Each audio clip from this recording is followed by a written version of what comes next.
नमस्कार और स्वागत है। नमस्कार। आज हम गोता लगा रहे हैं एक बहुत ही मशहूर कहानी के शुरुआती दिनों में, नारुतो। हाँ, बिल्कुल। और खास तौर पर हम देख रहे हैं इसका 5वां एपिसोड। नाम है तुम असफल हुए, ककाशी का अंतिम निर्णय। एक बहुत ही निर्णायक एपिसोड है ये। हाँ, हमारे पास ना इस एपिसोड का एक सारांश है और आज हम इसी के आधार पर समझने की कोशिश करेंगे कि इस एपिसोड का असल मतलब क्या था। वो कौन से मोड़ थे जिन्होंने किरदारों को मतलब आगे बढ़ाया। सही। स्रोत बताता है कि एपिसोड की शुरुआत तो टीम की नाकामी से होती है, पर अंत में एक ऐसा ट्विस्ट आता है जो टीम 7 की नींव रखता है। हाँ, वो ट्विस्ट ही सब कुछ बदल देता है।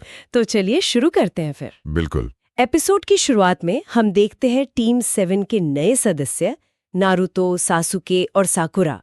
वो अपने नए टीचर ककाशी हटाके से वो 2 घंटियां खींचने की कोशिश में लगे हैं। हाँ, उनका पहला असली टेस्ट। और वो अपनी पूरी जान लगा रहे हैं। नारुतो तो खैर हमेशा की तरह सीधा भिड़ जाता है, बिना सोचे समझे। उसका वही स्टाइल है। और सासुके, उसे लगता है वो अकेले ही ककाशी को हरा देगा। थोड़ा घमंड भी है। हाँ, अपनी काबिलियत पर कुछ ज्यादा ही भरोसा। और साकुरा का ध्यान तो ज्यादातर सासुके पर ही रहता है। हाँ, उस वक्त तो वही चल रहा था। तो स्रोत साफ बताता है कि नतीजा क्या होता है। ककाशी बहुत आराम से, बिना ज्यादा मेहनत किए, एक एक करके तीनों को हरा देता है। बिल्कुल, आसानी से पछाड़ देता है। उनकी सारी कोशिशें, उनका जोश, उनका जो भी थोड़ा बहुत टैलेंट था, वो ककाशी के अनुभव के सामने मतलब कुछ भी नहीं टिकता। रेत की तरह बिखर जाता है। सही कहा। ये दिखाता है कि वो कितने अनुभवहीन थे उस वक्त। हाँ, ये उनकी अनुभवहीनता तो दिखाता ही है, पर ये उनकी उस समय की जो सोच थी उसको भी दिखाता है ना। हाँ, बिल्कुल। वो एक टीम में तो थे नाम के लिए, पर असल में वो अकेले ही लड़ रहे थे।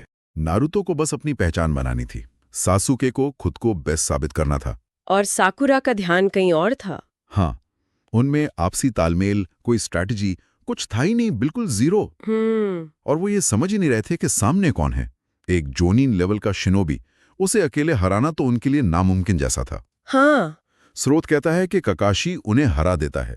इसका मतलब सिर्फ रोकना नहीं, बल्कि उनकी कमजोरियों का फायदा उठाकर उन्हें एकदम बेबस कर देना। अच्छा। तो ये सिर्फ स्किल का फर्क नहीं था, ये समझ का भी फर्क था। वो टेस्ट दे रहे थे, पर उन्हें पता ही नहीं था कि टेस्ट किस चीज का है। बिल्कुल।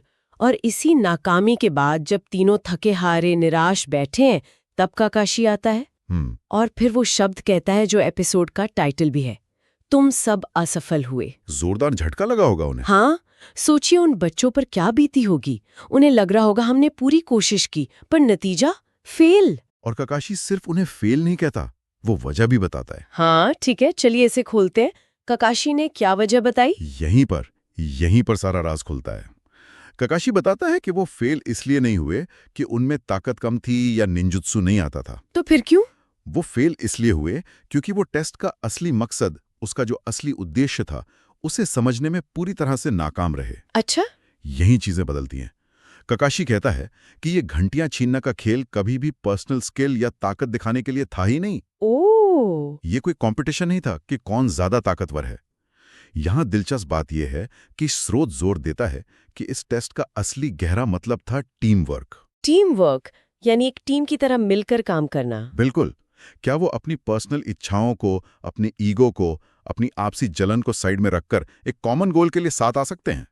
असली सवाल ये था। तो ककाशी शुरू से ये देख रहा था कि क्या ये 3 अलग-अलग लोग मिलकर काम कर सकते हैं या नहीं। एग्जैक्टली, वो ये नहीं देख रहा था कि कौन कितना तेज है या किसकी जुत्सु ज्यादा पावरफुल है।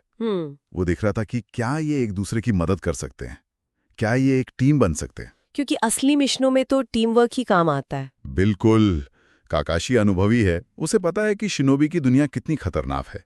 अकेले चलना मतलब मौत को दावत देना। सही बात है। वो ये देखना चाहता था कि क्या उनमें ये बेसिक समझ है कि टीम सिर्फ साथ खड़े लोगों का ग्रुप नहीं होती। टीम का मतलब होता है एक दूसरे पर भरोसा करना, एक दूसरे की परवाह करना और एक साथ मिलकर लक्ष्य हासिल करना। और उनकी शुरुआती नाकामी ने ये दिखा दिया कि उनमें ये समझ बिल्कुल नहीं थी। हाँ, बिल्कुल नहीं। वो तब भी 3 अलग लोग थे, टीम नहीं। इस फेलियर के बाद सजा भी मिलती है, और वो भी ऐसी जो शायद टीम में और टेंशन बढ़ा दे। हाँ, वो भी है। स्रोत बताता है कि नारुतो को एक खंभे से बांध दिया जाता है, शायद इसलिए कि उसने सबसे ज्यादा अकेले काम किया था। मुमकिन है। और सजा यही नहीं सुकती, उसे लंच करने से भी मना कर दिया जाता है। ओह, जबकि सासुके और साकुरा को उसके सामने बैठकर खाने की इजाजत मिलती है। ये तो मतलब हाँ, काफी साइकोलॉजिकल था। हाँ। ये एक तरह का मनोवैज्ञानिक दांव था। ककाशी शायद ये देखना चाहता था कि बाकी दो अपने भूखे साथी को देखकर क्या करते हैं।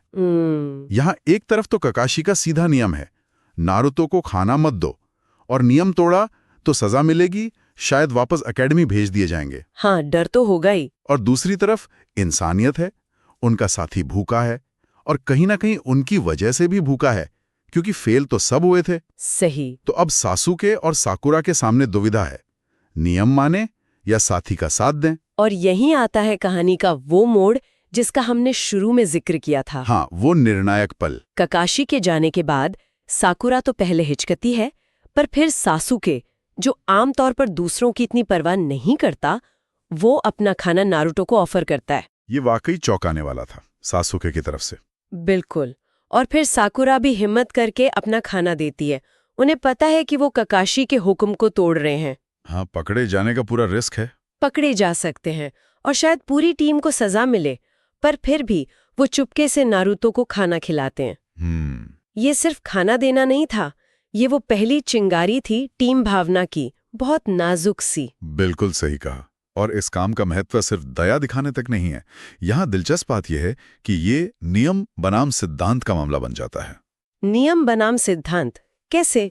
देखो, ककाशी का नियम साफ था, नारुतो को खाना मत दो। लेकिन इस पूरे टेस्ट का जो छुपा हुआ सिद्धांत था, वो था एक टीम की तरह काम करो, एक दूसरे का ख्याल रखो। अच्छा।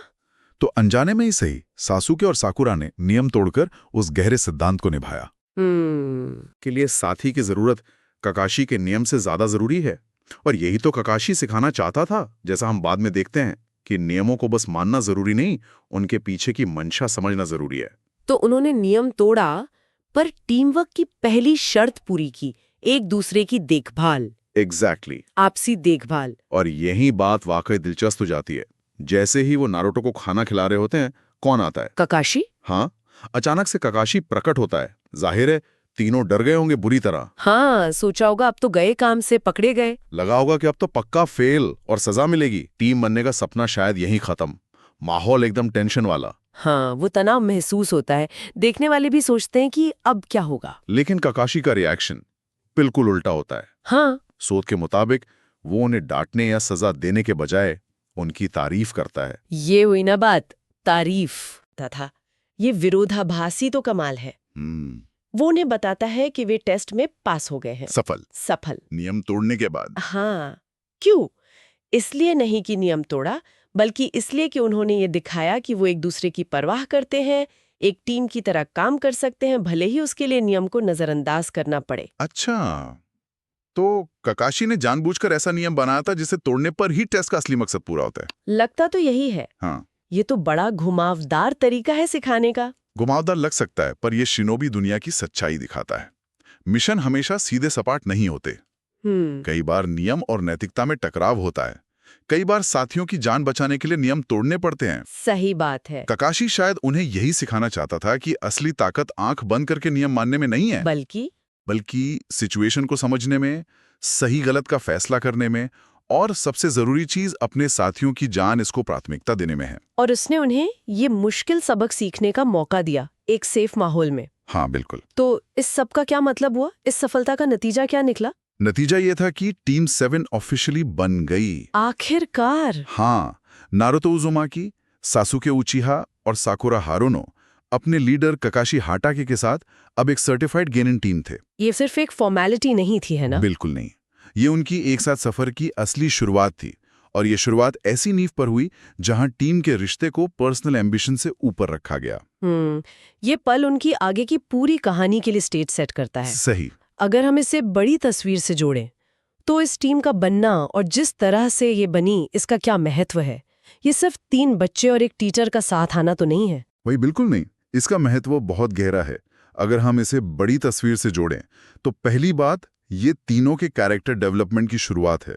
अच्छा। नारुतो सीखता है कि सिर्फ जोश से काम नहीं चलता। सासुके को शायद पहली बार लगता है कि दूसरों के साथ काम करना पड़ सकता है। और साकुरा को टीम का मतलब समझ आता है। दूसरी बात, ये काकाशी के लीडरशिप और उसकी टीचिंग स्टाइल को दिखाता है। वो कोई ट्रेडिशनल टीचर नहीं है। हाँ, वो अलग है। वो कैरेक्टर पर, नैतिकता पर, टीम वर्क पर जोर देता है। उसका तरीका थोड़ा हटके है पर असरदार है। सही। वो उन्हें सिर्फ निंजा नहीं बना रहा, वो उन्हें ऐसे शिनोबी बना रहा है जो सोच सकें, महसूस कर सकें और सही फैसले ले सकें। और तीसरा पॉइंट? तीसरा, ये पूरी कहानी के लिए एक सेंट्रल थीम सेट करता है। दोस्ती, कंपटीशन, सहयोग, त्याग, इन सब का महत्व। टीम 7 का सफर इन्हीं चीजों के आसपास घूमेगा। और इस पहले टेस्ट ने इन सब की एक झलक दिखा दी। बिल्कुल, ये दिखाता है कि काकाशी की नजर में एक अच्छा शिनोबी सिर्फ ताकतवर नहीं होता, बल्कि भरोसेमंद साथी भी होता है। तो इस सब का क्या मतलब है? अगर हम इस पूरे विश्लेषण को समेटें तो मुख्य सीख क्या है? स्रोत के आधार पर सबसे अहम बात क्या निकलती है? देखो, मुख्य सीख बहुत साफ है और स्रोत भी यही कहता है। शिनोबी की दुनिया में और शायद जिंदगी में भी पर्सनल ताकत जरूरी है, पर असली कामयाबी और मुश्किल हालात से निकलने की चाबी वो टीम वर्क में है। Team work. लेकिन ये सिर्फ मिलकर काम करना नहीं है, ये उससे भी गहरा है। ये एक दूसरे की परवाह करना है, भरोसा करना है और कभी-कभी नियमों से ऊपर उठकर अपने साथियों की भलाई को पहले रखना है। काकाशी ने टीम 7 को ये कीमती सबक बिल्कुल शुरुआत में ही सिखा दिया। हाँ, ये वो नींव है जिस पर उनकी पूरी कहानी बनेगी। ये वाकई एक बहुत दमदार शुरुआत है। जहां अक्सर इंडिविजुअल हीरो पर फोकस होता है, वहां टीम के महत्व पर इतना जोर देना काफी अच्छा लगता है। हा? और यहाँ दिलचस्प बात यह है, ये एपिसोड का सारांश इस बात पर जोर देता है कि कैसे किसी काम के पीछे का इरादा समझना सिर्फ लिखे हुए नियमों को मानने से ज्यादा जरूरी हो सकता है। काकाशी ने उन्हें नियम तोड़ने पर पास किया क्योंकि उन्होंने वो बड़ा सिद्धांत समझा, आपसी देखभाल, टीम भावना, जैसे वो सिखाना चाहता था। सही। तो ये एक महत्वपूर्ण सवाल उठाता है, ये सीख कहाँ तक जाती है? क्या हमेशा इरादा नियम से ज्यादा महत्वपूर्ण होता है? सोचने वाली बात है। और ये विचार कि कभी-कभी सही काम करने के लिए बने बनाए नियमों से बाहर निकलना पड़ता है। ये निंजा दुनिया के बाहर हमारी अपनी जिंदगी में, हमारे रिश्तों में, हमारे काम में कैसे लागू होता है? हाँ, कहाँ हम बस नियमों को पकड़कर बैठ जाते हैं, जबकि शायद सिचुएशन कुछ और समझने की मांग कर रही हो। बिल्कुल, ये एक ऐसा सवाल है जिस पर सोचा जा सकता है।